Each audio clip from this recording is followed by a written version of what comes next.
Aaron White here with White Stock and Produce. I'm just giving you a little show here on bale grazing during the winter. It's January right now, and nice little warm spell. It's about 50 degrees today, but I just kind of want to show you what it kind of looks like with the litter on the ground and their manure. As you can see, I had a bale right here. Right there is about where the middle of it was, and you can see it's really thick with manure, and that's kind of what I want. Now, this little pile right here, it's a little thick, but if I kind of tear it away, you can kind of see. I mean, you don't want to go past 4 inches when you do the bale grazing, just for the simple fact that's just a little too thick. There's some clumps here and there, as you can see. The way I do it, there are other guys do it differently. They put the bales out there and then they just kind of move the cows as needed. I kind of decided to use the bale ring to minimize the loss of the hay. And so, as you can kind of see there, it kind of keeps it within check. I was doing some oat hay here, and that's what this litter is here. They really enjoyed that. But I don't know if you can see up there, there's a stump right there, and just going across, and I've worked my way back until I don't know where I'm at right now. And they've done a really good job. I'm kind of excited to see how it works out here as the year goes, but the summer. But they've really placed their manure, spread it out where it needed to be. As you can see, it's just little landmines everywhere, I guess you could say. So they've been doing really good. I've been working on this ridge. I started end of last year, and then this year I've worked from here all the way until where I'm at right here. I usually give them 3 bales at a time, and it usually takes them about 3 days to go through a bale. So they've been really working on depositing their manure for me.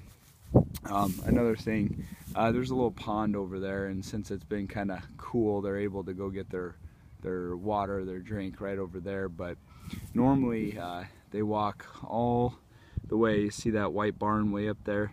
They walk all the way up there to get their water, and that's good. You want them to get as much exercise as possible. You want them to be moving, and since what that entails is it gets them in shape, so then when calving season does come around, they're in shape, they're ready to you know, if they run into a problem during calving, they're prepared for it physically. So you kind of want to do bale grazing. You want to start as close to the water source as you can, and then just work away from it. So at the beginning of fall, they're not as I guess what you could say, they're not as they're in shape from the summer moving around. So then as you work away, as spring comes, they're further away from the water source, so then they're constantly moving back and forth, and it really puts them into shape. And that's really what you want to do. You want to get them nice in shape. But as you can see them drinking down there. Normally I do fence that off. This year I just never got around to it, and I just fence it off just for the calves. The calves sometimes wander out onto the ice, and they could break through, and that'd be a mess. So I try to fence that off, but this year I didn't, and I haven't had any problems with the cows wandering out there. One other thing that I like to do with the cows is I try and keep all my heifers that I have until spring, and then that gives me a little bit more time in deciding on which heifers are best to keep for my operation. Sometimes I do keep some steer calves also until spring. If they're a little bit smaller in the fall, I'll kind of hold them over the winter and let them get a little bit bigger before I market them in the spring. So typically, I did some research. The highest price that you can get for a heifer is typically in the springtime because of the competition between the feedlot and then also guys trying to take a risk and buy some heifers at the sale barn. So usually, historically, the prices for heifer are always better in the spring. So I usually market them around March 15th.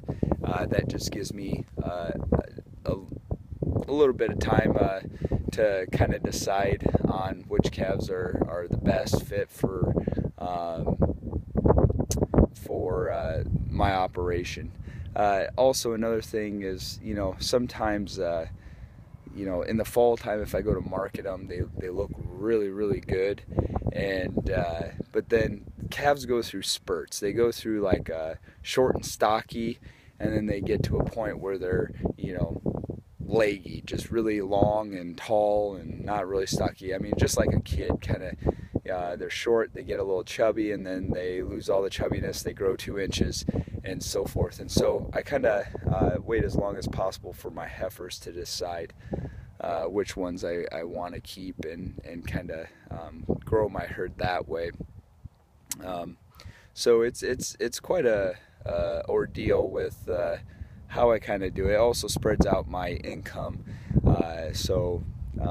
I know right now cattle prices are really high, and some people are like, just get rid of them, sell them. But I don't wean my calves. I let mama cows do that. I mean, just like mama cow knows when it's best to wean. And since I don't do any grain, this allows the calves to get the nutrition, the added nutrition that they need. And so I saw, she's down getting a drink. I saw my blonde cow, she's weaning her calf just the other day. That calf was following around, and she just kept walking and kicking it away when it tried to get a drink. And that's kind of what I want to see. I want mama cows to worry about that. Some people will say, well, you're just going to take away the condition because they got to eat their food and make milk. Well, one thing that we gotta remember is that by the time this time period comes around, mama cows they're really not producing a whole lot of milk. So as far as them producing an excess amount is really not going to really affect their condition. Will it affect their condition? Yeah, I'm sure it does a little bit, but I really want mama cows to finish off the calves themselves, wean them themselves, and then kind of go from there. I've had good success with it. I've had multiple heifers that I've held back, and I never once pulled them away. I've kept them in the group, and it works out. So they're also, through the winter time, you don't have to supplement. They get the supplement from their mama through the milk, and it's not an excess production of milk. And that's what we got to remember, that by the time they get that where we're at now in January, they're really not drinking a whole lot of milk, and so to be detrimental on the mama cows and really take away their condition, it's something that I'm not worried about, and something that I haven't really seen a lot. Now, I have had one cow, and she's kind of a bigger frame cow, and she's a heavy milker, and her body condition has suffered some. So the first chance that she messes up, I mean, she's going to leave the farm. The way I do my operation is just, I want to mimic nature as much as possible, and so by letting mama cows do the work and me not have to worry about separating the calves and putting them in the lot, and then I got to feed them as well, and it's just too much work, and I just let the mama cows do it. But in the fall, I do take a load of calves into the market just because I got bills to pay, and so I got to kind of work on that side to get some cash flow going. So it's just how you look at it. I have thought about reducing my cow herd as of lately because the cow prices are so high, and one thing we got to remember is you know, when the cattle market is high, that's when you should have the smallest herd, and when the cattle market's low, that's when you should have the largest herd. It's kind of like the idea of the stock market: buy low, sell high. A lot of guys are trying to expand their herd right now just to capitalize on the market, and they're spending $3,000 for cow-calf pairs, $3,200 for cow-calf pairs, and that's just a little too much for me. So it's going to go down. I just gotta just wait. You know, you have patience, and so there's some cows in here that I really do need to cull, and they'll be getting culled here probably this next fall, but I'm sure the cattle prices will probably drop by next fall because 2 years of record prices. I'm sure people haven't really been selling all their heifers. They've been holding back a lot, so I can see the cattle prices falling by next year, or not next year, excuse me. Yeah, by next year. This year they should be still fairly high. So anyway, I just thought I'd kind of give you an idea of what bale grazing looks like in action. I kind of presented a little presentation, but I thought I'd show how it's been going this year. And this spring I'll actually walk out here exactly where I'm at and kind of show you what it looks like in the spring.